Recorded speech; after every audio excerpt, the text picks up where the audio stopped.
We're going to Tobolsk on the first ever flight to the new airport. Join us. Я против этого.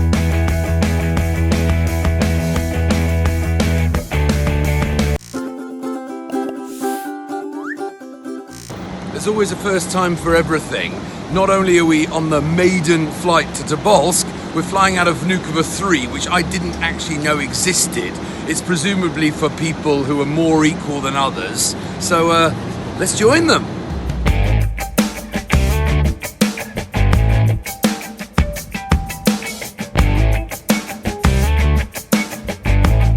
Private check-in.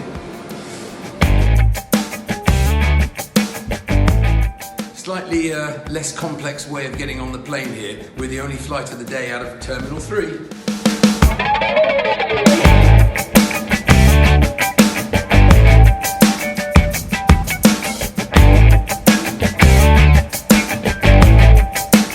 Quite an impressive spread for economy.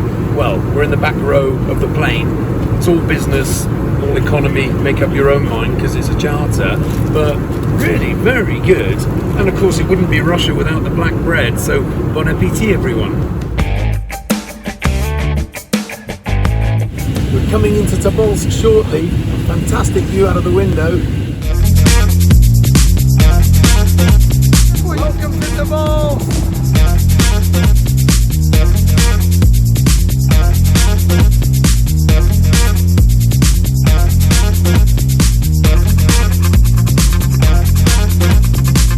Might even have a free coffee. А можно кофе, пожалуйста, американо? Wow, here's one they made earlier.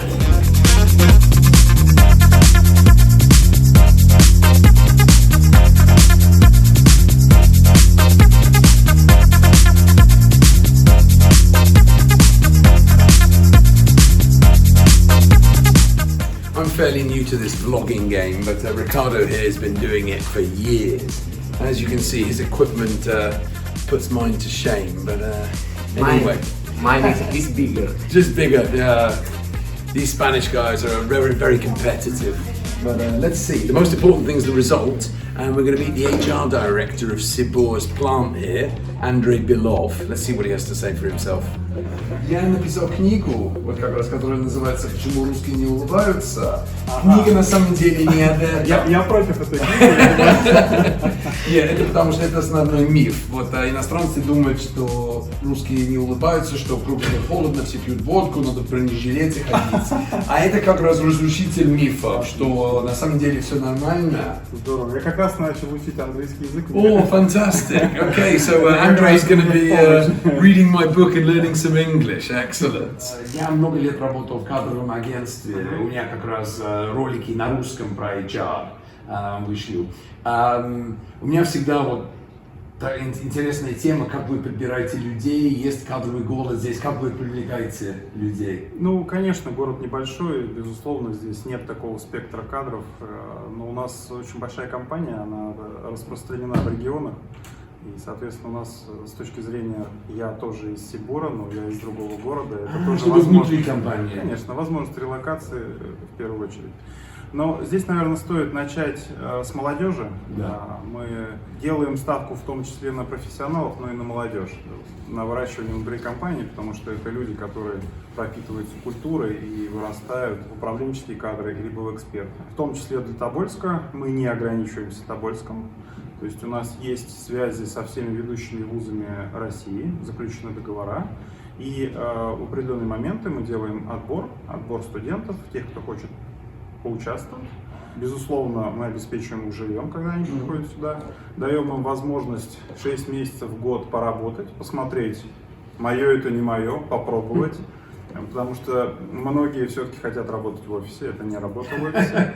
Ну и, соответственно, ребята за 6 месяцев, за год уже осваиваются и для себя могут сделать выбор, кем он хочет быть. Он хочет быть руководителем, он хочет идти дальше как эксперт, компания в этом дает все возможности. А что для вас важно, когда вы выбираете?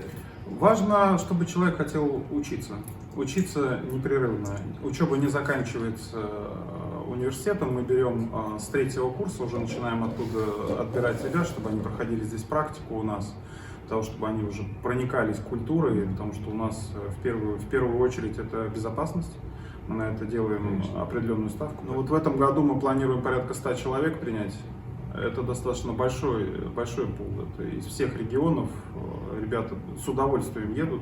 В том числе для нас важно, чтобы поработали руками, поработали на земле, поняли, не сразу стать инженером, да, а понять, как кухня делается, да, из чего это получается, насколько тяжел тот труд. Потому что начиная работать с людьми, этот фактор нужно, конечно, учитывать.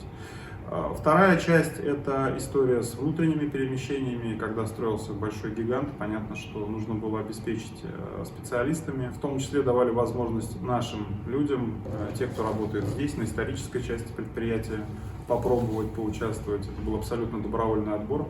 Мы заводили так называемую программу «Дублер», чтобы можно было поработать, пройти стажировку лицензиара, и чтобы уже к моменту пуска быть готовым специалистом. Сейчас мы, в принципе, уже так сформировали костяк команды, но вот многие пойдут дальше. Здесь никому не дадут засидеться, прошли серьезную школу, у компании есть другие проекты, поэтому мы будем источником кадров. Спасибо огромное, рад был познакомиться, удачи.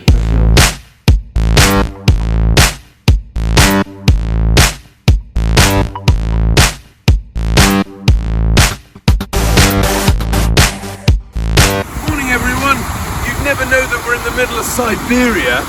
Look at the lovely sunshine. Now Tobolsk is not all about brand new airports and state-of-the-art factories. It's actually the original capital of Siberia and has the furthest east stone Kremlin. So we're going to go and have a look around. Welcome to Tobolsk.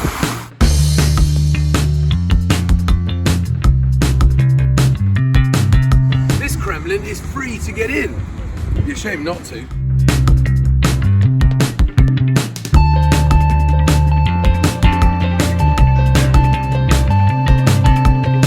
After walking around all morning, we finally found the statue of Mr. Remezov.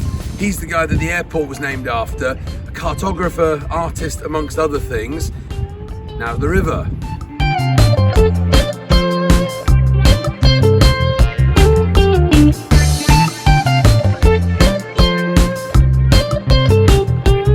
Behind us is the mighty Irtysh river. Starts in China, flows through Kazakhstan, up into Russia, obviously into Tobolsk, and all the way up into the Arctic Sea. And it's the largest tributary river in the world. There's today's useless piece of information for you. Remember it.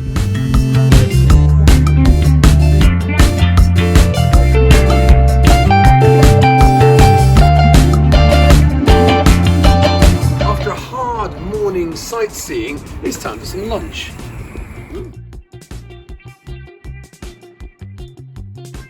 We've been recommended this place, Mark and Liev. It's one of the more artistic restaurants in town. Let's see what it's like.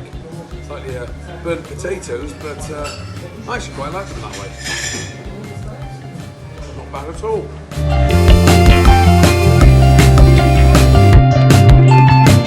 We flew into Tobolsk, but we decided to take a little drive and fly out of the regional capital, Tyumen, who's got a little surprise for you on the way.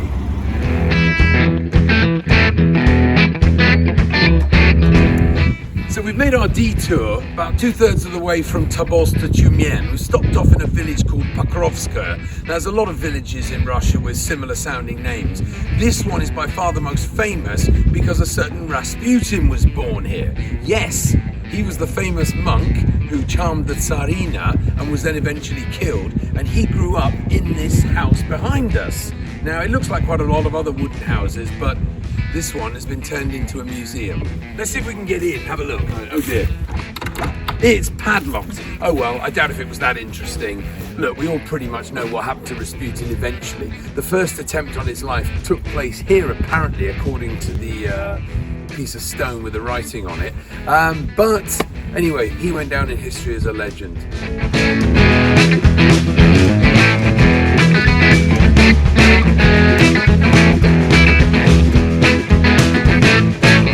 We're coming to the end of our little adventure. We've driven from Tobolsk to Tyumen, the regional capital, and behind me you can see the pedestrianised bridge over the Tura River. Let's go and take a walk.